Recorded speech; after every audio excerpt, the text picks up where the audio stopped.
Hello everybody, Pascal here from Neutrality Studies and we have news. Olá a todos, aqui é o Pascal do Neutrality Studies e temos novidades sobre a reunião proposta entre Donald Trump e Vladimir Putin.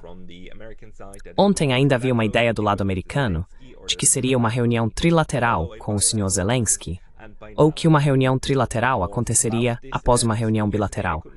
Agora já sabemos mais sobre isso. Ontem, eu ainda não conseguia acreditar muito nessa notícia, porque também não tínhamos uma confirmação clara do lado russo. Mas, veja só como algumas horas fazem diferença. Porque ontem, por volta do meio-dia no horário de Moscou, que é de noite aqui, tivemos então a confirmação dos russos, entre outros, do Sr. Ushakov, um assessor direto de Vladimir Putin.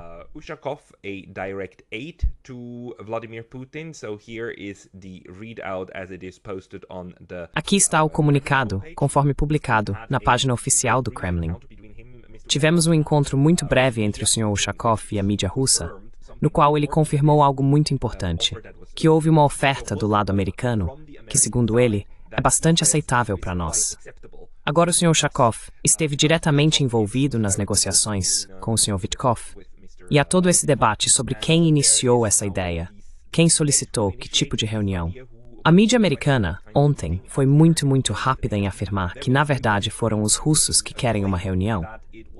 Para mim, parece bastante claro que não é esse o caso. To me, it seems quite clear that that's not the case.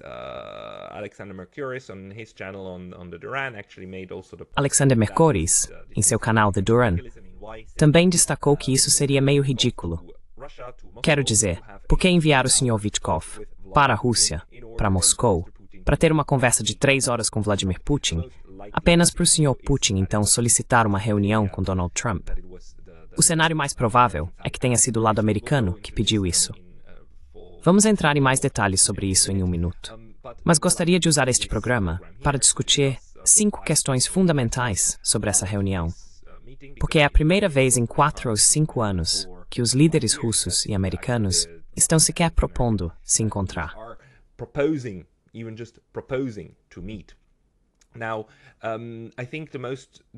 Agora, acho que a parte mais importante é que, primeiro, realmente temos essa perspectiva de algo que foi oferecido aos russos, pelo menos é o que eles estão dizendo. E esse relato do Sr. Ushakov, que eu gostaria de analisar com você em detalhes, porque para mim, esse é o tipo de relato mais confiável sobre o que os russos também estão dispostos a exibir publicamente sobre a reunião de cúpula.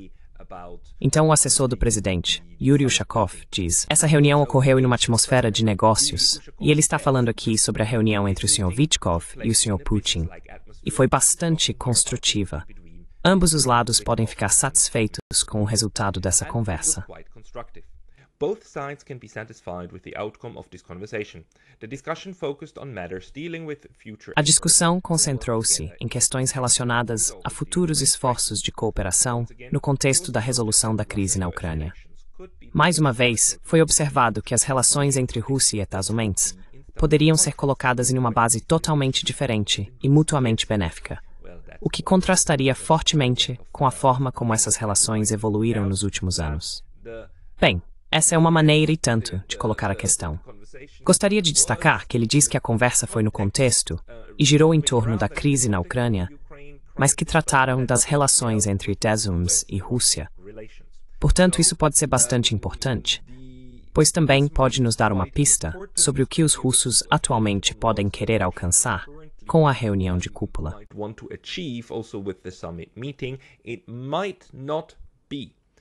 Pode não ser, antes de tudo, o fim do que eles chamam de crise da Ucrânia, mas sim o início de um novo relacionamento com os Estados Unidos, enquanto a crise da Ucrânia pode, ou muito provavelmente será, tratada em uma segunda via ou de forma separada.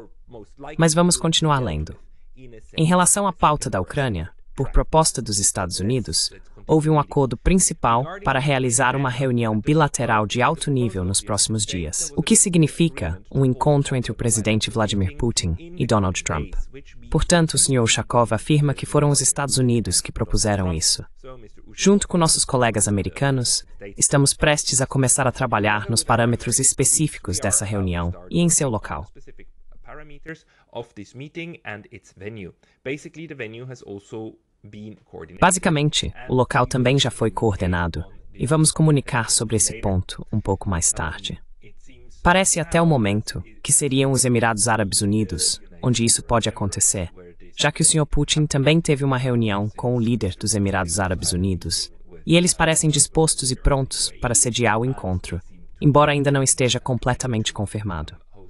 Quanto à opção de realizar uma reunião trilateral, que por algum motivo se tornou objeto de especulação ontem em Washington, o representante dos Estados Unidos simplesmente mencionou isso durante a reunião no Kremlin. No entanto, não houve discussão específica sobre esse tema. However, there was no specific discussion on this topic. Russia has not commented on this option in any way. A Rússia não comentou essa opção de nenhuma forma. Nossa sugestão se concentra principalmente em preparar uma reunião bilateral com Donald Trump. Acreditamos que garantir o sucesso desse encontro e obter resultados concretos é o que mais importa. Todos já sabem que Donald Trump conversou por telefone com vários de seus parceiros europeus para discutir essas questões depois que o relatório de Steve Witkoff lhe foi apresentado.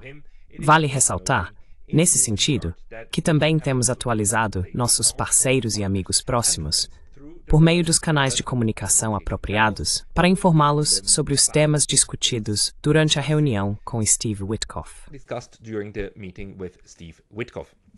Let me point out that most likely the people, the channel, Deixe-me destacar que, muito provavelmente, as partes relevantes a que ele se refere aqui são os chineses, provavelmente também Belarus, e os amigos imediatos da Rússia. Mas eu diria que isso indica que os russos imediatamente informam os chineses, porque já sabemos o quanto a Rússia e Vladimir Putin consideram importante o relacionamento com a China, e que qualquer negociação desse tipo necessariamente seria, não coordenada, mas comunicada, a Pequim, para tranquilizar os chineses sobre o que vai acontecer. A última coisa que a Rússia gostaria seria criar qualquer tipo de dúvida ou suspeita na China sobre o rumo futuro das ações, ou sobre a cooperação entre eles, que naturalmente não depende, mas também é impactada por qualquer coisa que a Rússia negocie com os Estados Unidos.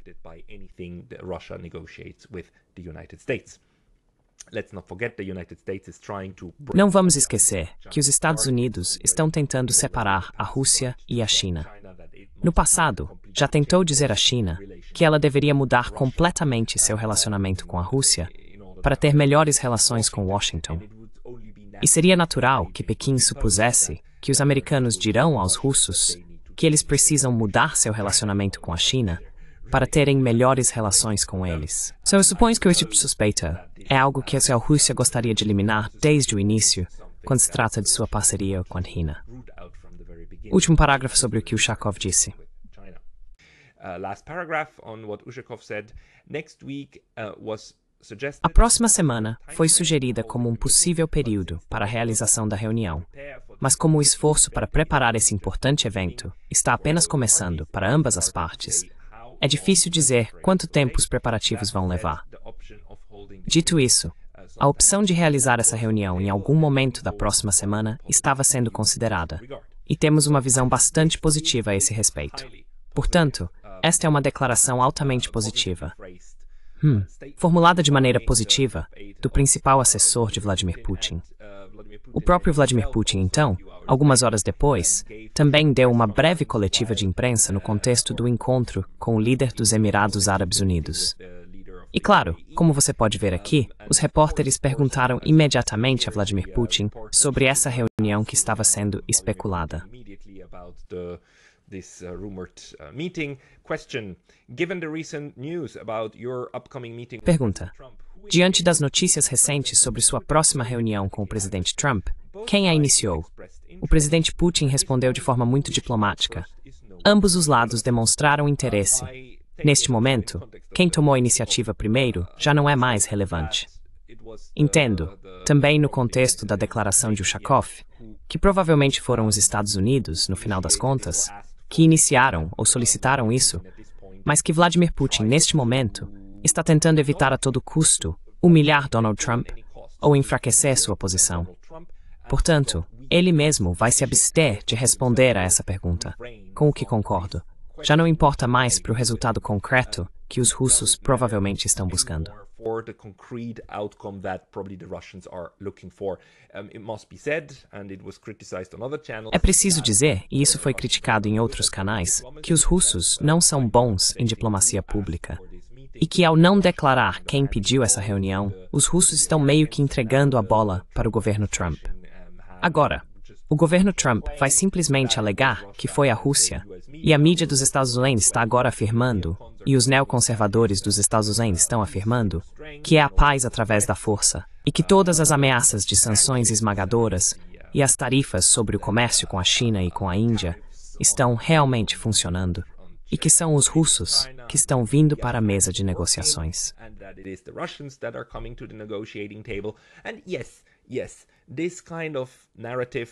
E sim, esse tipo de narrativa. Nós vencemos, eles perdem, porque estão implorando por uma reunião. Sim, essa narrativa agora está circulando na blogosfera e na grande mídia. Mas eu interpreto isso como algo que não é um problema para a liderança russa. Eles simplesmente não se importam com a opinião pública no Ocidente, porque a opinião pública contra a Rússia já está em seu nível mais baixo há boa parte de uma década, e só piorou nos últimos 3 ou 4 anos. Então por que eles se importariam? Por que fariam questão disso?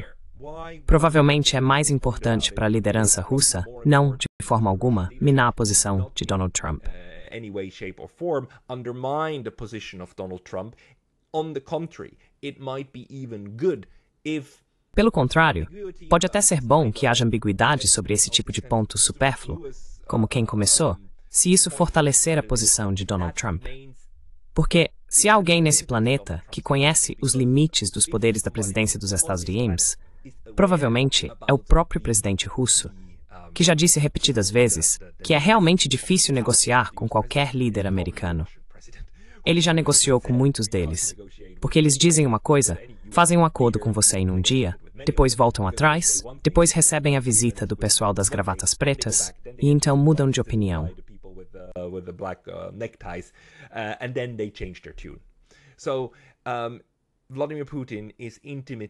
Então, Vladimir Putin está plenamente ciente do fato de que Donald Trump é apenas uma engrenagem na máquina que é os Estados Unidos. Ele é uma engrenagem importante, uma engrenagem muito importante. Mas, naturalmente, você não gostaria de enfraquecer a força dessa engrenagem se acha que pode usá-la para alcançar um fim que seja benéfico, certo? Então interpreto a resposta dele aqui como uma tentativa de fortalecer a posição de Donald Trump. Porque há uma esperança, talvez não uma expectativa, mas uma esperança de que algo positivo possa surgir desse processo. E repito novamente, Vladimir Putin, assim como Xi Jinping, são pessoas que não pensam em manchetes. Eles pensam em processos. O que é um processo benéfico e o que é um processo negativo? E então você tenta influenciar o que está acontecendo e como as coisas podem avançar, certo?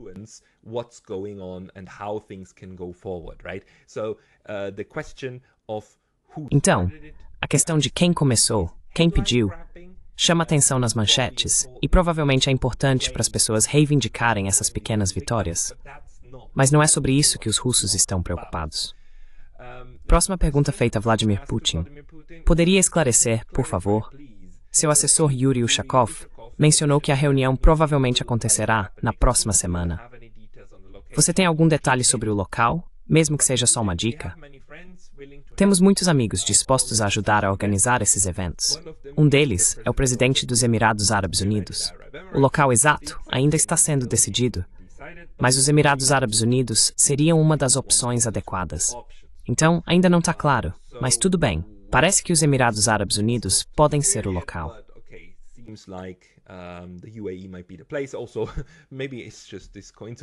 Além disso, talvez seja apenas uma coincidência que ele estivesse se reunindo com os Emirados Árabes Unidos naquele dia. E quero dizer, por que não? A única coisa com a qual ele precisa tomar cuidado é que tem que ser um país onde ele realmente possa viajar sem que o mandado de prisão do TPI entre em vigor. Acredito que os Emirados Árabes sejam adequados, mas na verdade eu precisaria verificar isso. Outra pergunta. E quanto ao Zelensky? Você vai se encontrar com ele? E Vladimir Putin responde, já disse repetidamente que não tenho objeções a me encontrar com ele. Em princípio é possível, mas certas condições precisam ser atendidas primeiro. Infelizmente, ainda estamos longe desse ponto.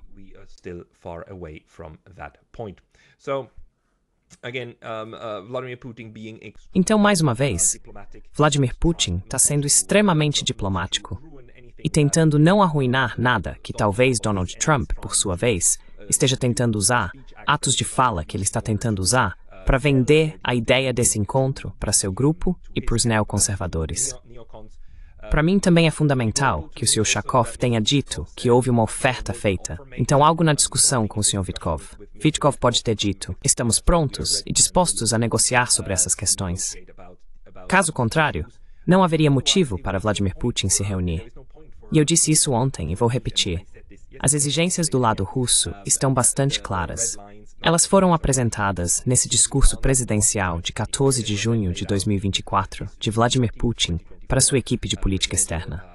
Address of Vladimir Putin to his foreign policy staff, Ukraine troops must be completely withdrawn from Donetsk, Lugansk. As tropas ucranianas devem ser completamente retiradas de Donetsk, Lugansk, Zaporizhia e Kherson dentro de suas fronteiras administrativas. E é necessário um compromisso de que a Ucrânia não ingressará na OTAN. Novamente, repito que esse acordo firmado na época era, na verdade, chamado de Acordo sobre a Neutralidade e Garantias de Segurança para a Ucrânia. Portanto, na minha opinião, a coisa mais realista que os Estados Unidos poderiam oferecer à Rússia para dizer, vamos nos encontrar, e talvez estejamos dispostos a assinar isso como resultado, é a promessa de não incluir a Ucrânia na OTAN, o que seria a principal concessão à Rússia que ela busca há muito tempo. Uma neutralização de fato da Ucrânia. Longest time a de facto neutralization of Ukraine. The 4 oblasts are also non-negotiable, but as 4 oblasts também são inegociáveis. Mas o processo para chegar a esse ponto pode ser algo que a Rússia provavelmente esteja disposta a discutir. Talvez, se tais promessas forem feitas por ambos os lados, poderíamos estar diante de um processo que leve a um cessar-fogo e, em seguida, a um processo que conduza a uma solução para a crise na Ucrânia. Mas, novamente, a crise na Ucrânia é algo que os russos disseram repetidamente. E isso, mais uma vez, faz parte deste comunicado. Não é a única questão que eles estão considerando ao negociar ou discutir uma parceria ou relacionamento com os Estados Unidos. As relações entre Estados Unidos e Rússia são algo que Moscou gostaria de trabalhar também separadamente da guerra na Ucrânia, sendo a guerra apenas uma das várias questões que eles pretendem discutir com os Estados Unidos.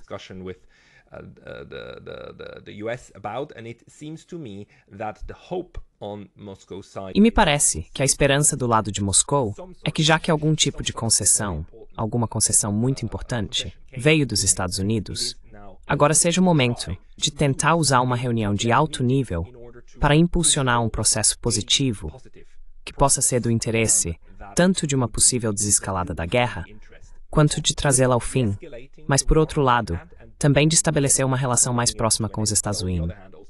Devo dizer que, às vezes, as pessoas pensam que a Rússia pode simplesmente vencer no campo de batalha, e a Rússia está atualmente vencendo no campo de batalha, mas há uma diferença muito grande entre vencer batalhas, vencer uma guerra, e depois vencer a paz.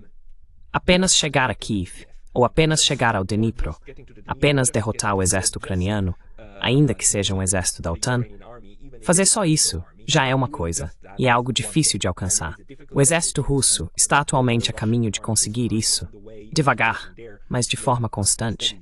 Mas chegar a uma condição em que se possa então depor as armas de vez, e não ter também uma guerra de guerrilha surgindo, e o Ocidente enviando pequenas armas para o oeste da Ucrânia, e ataques suicidas a delegacias de polícia, evitar esse tipo de afeganização da Ucrânia é muito do interesse da Rússia, e isso é muito difícil de alcançar, ou quase impossível. Snóis zdrodzrat wodritama, misbopomita da Rússia. Even with the entire military might of Russia, a territory as large as Ukraine, trying to um território do tamanho da Ucrânia, tentar impedir o contrabando e tentar evitar esse tipo de guerra de guerrilha é quase impossível. Basta olhar como o Hamas em Gaza ainda conseguiu obter e usar armas. Mesmo que fossem apenas ataques pontuais, mesmo que não tenham vencido a guerra contra Israel, o fato de terem conseguido ter essas armas e munições, lutando não só contra os israelenses, mas também contra os americanos, mostra como é difícil, mesmo para um exército com poder esmagador e controle total sobre um território, subjugar uma guerra de guerrilha. Impedir que isso aconteça é de grande interesse para a Rússia, e isso é algo que precisa ser negociado, pelo menos até certo ponto.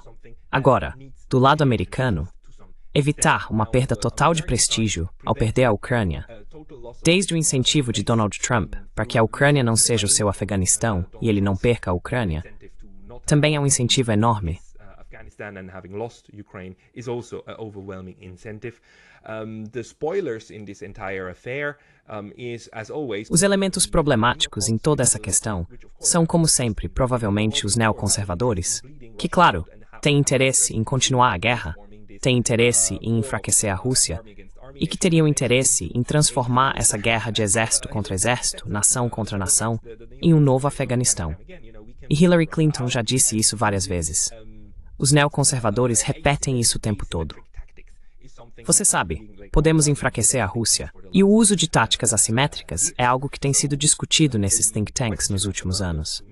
Então a questão no momento, para mim, é se os dois líderes políticos, ou as lideranças da Rússia e dos Estados Unidos, podem encontrar esse terreno comum para realmente tentar trabalhar juntos contra aqueles que querem prolongar a guerra. Deixe-me ser claro sobre isso. Não são apenas os neoconservadores nos Estados Unidos. São também, claro, os ucranianos, especialmente o setor de direita, que tem interesse em prolongar isso e não desistir.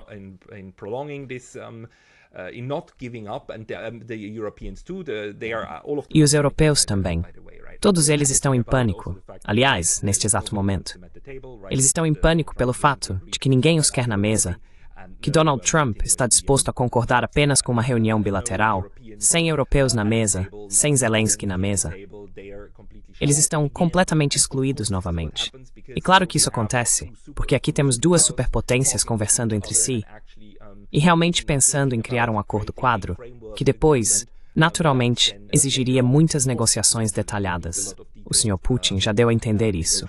Mas aparentemente ele está disposto, o Sr. Putin está disposto, agora a considerar a ideia de uma reunião direta para chegar a um acordo quadro que impulsionaria o processo adiante.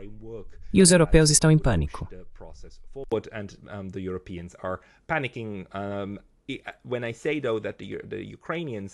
Quando eu digo, porém, que os ucranianos são contra isso, o que quero dizer é que certas elites no processo político da Ucrânia, e claro, os nacionalistas de extrema-direita, basicamente os neonazistas, estão determinados a lutar até o último ucraniano. Isso não é verdade para toda a Ucrânia. O oposto é o caso. Coincidentemente, e acho que é uma coincidência porque leva muito tempo, ontem também foi o dia em que saiu um novo estudo da Gallup, essa agência de pesquisas dos Estados Unidos, sobre o apoio dos ucranianos à guerra, que agora está desmoronando. E não acho que isso tenha sido programado. Realmente acredito que essas pesquisas de opinião levam muito tempo para serem realizadas e coletadas e para serem feitas corretamente. Então acho que, obviamente, estavam sendo preparadas há muito tempo, porque tem dados de vários anos.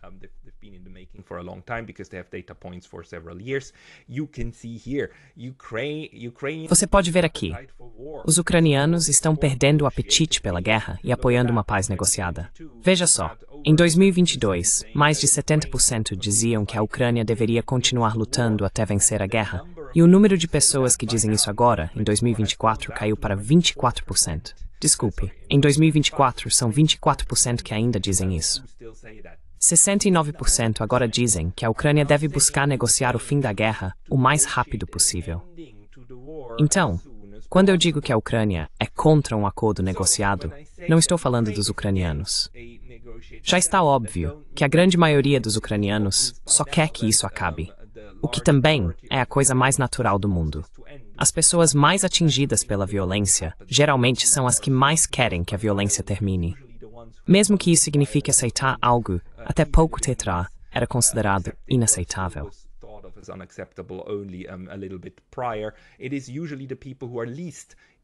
Geralmente, são as pessoas menos afetadas pela morte e destruição que são as mais beligerantes.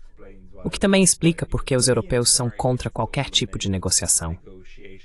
E provavelmente, se olhássemos dentro da Ucrânia, meu palpite seria que o oeste da Ucrânia, as regiões menos afetadas, seriam muito mais favoráveis à continuação da guerra. E quanto mais perto chegamos das linhas de frente, mais as pessoas são afetadas, mais elas tendem a dizer: vamos acabar com esse maldito banho de sangue.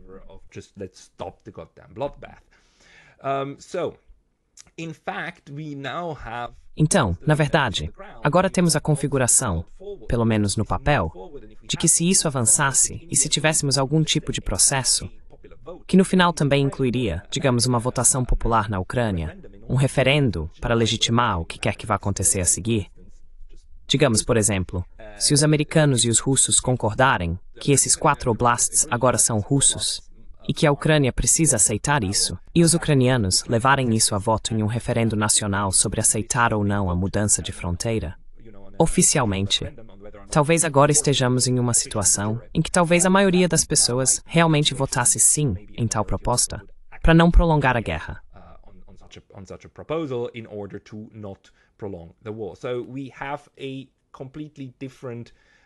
Então temos uma situação completamente diferente agora, tanto dentro quanto fora da Ucrânia. Ainda existe um risco muito grande, porém. O grande risco é claro que essas negociações não se concretizem, ou que a reunião entre Vladimir Putin e o Sr. Trump não corra bem, que o Sr. Trump realmente faça exigências, ou mude de ideia sobre algo com o qual o Sr. Putin não concorde. Quero dizer, eles podem sair dessa reunião, e o Sr. Trump pode fingir estar muito irritado, e então dizer: agora sanções esmagadoras, e agora mais dinheiro para a Ucrânia. 55 bilhões de dólares, que já estão prontos, e podem ser aprovados na próxima sessão do Congresso em setembro. Essa reunião pode então ser esse ponto de virada.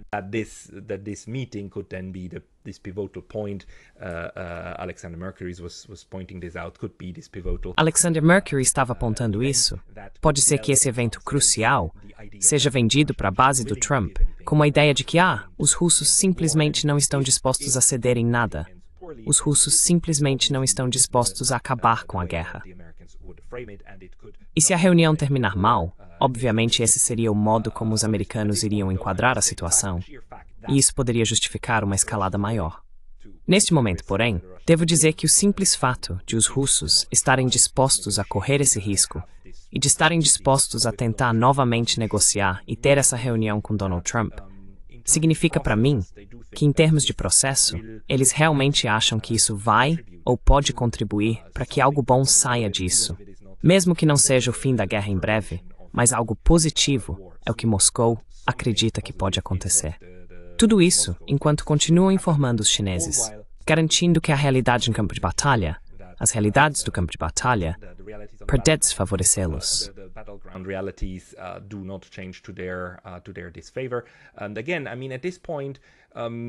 E novamente, quero dizer, neste momento, os russos conseguiram que os americanos pedissem uma reunião com eles sem que houvesse um cessar-fogo. Quero dizer, os russos disseram que não haverá cessar-fogo. Estamos dispostos a conversar, estamos dispostos a sentar à mesa, mas faremos as duas coisas ao mesmo tempo.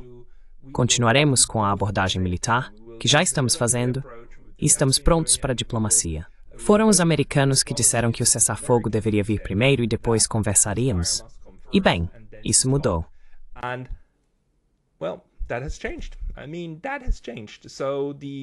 Quero dizer, isso mudou.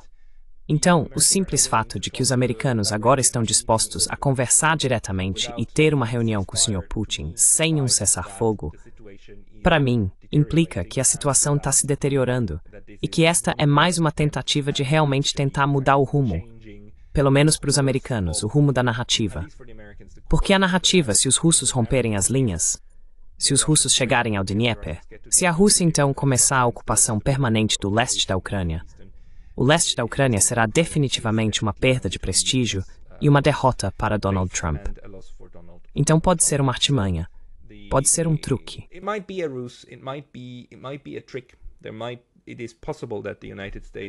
É possível que os Estados Unidos e o governo Trump estejam armando outro truque diplomático, porque eles têm feito isso com bastante frequência.